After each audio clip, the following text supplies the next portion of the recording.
संजय हेला बाबा हेला बाबा हेला तू हठात आम घर चाबिटा नवाक आछि। हाँ दौची हेले निशा निशा माँ निशा अरे ताकू तू इनते बाहर ठिया कर पळे आसु। अरे जेतेले से मो खास बंधुर झियो तापर तो स्त्री को बुद्धि ताकू बाहर ठिया कर पळे आसु कहलु जा ताकू नै आसु जा। से आसेनी माने से आउ केबे भी आसीबनी ता संगे मोर सब संपर्क तुटी जाइछि।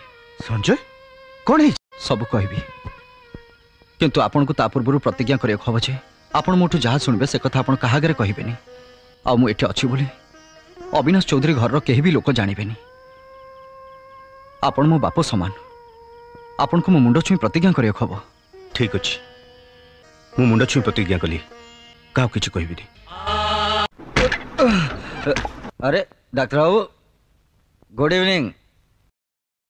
घरटा खोला रखी दे तू गैरेज चल जाऊचु कथा कौन कि डाक्टर बाबू ग्यारेज रु फेरला परे मु आ तालारे चाबिटा को ढुके पारे ता छड़ा एमती कौन अच्छी जे के नहीं जीव डेली आणुची डेली खाऊची डेली पीऊची आय व्यय रहने सब सुन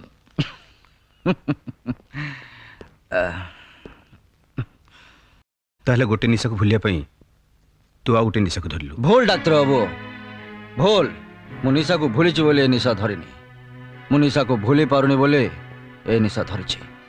मु जाने डाक्टर बाबू ए निशा मत केबे बिट्रे करबनी कि ठकिबनी। यह समाधान कौन मु जाननी माई सन खाली एति प्रार्थना करुची भगवान तोर मंगल करंतु। अच्छु संजय गुड नाइट डाक्टर बाबू गुड नाइट।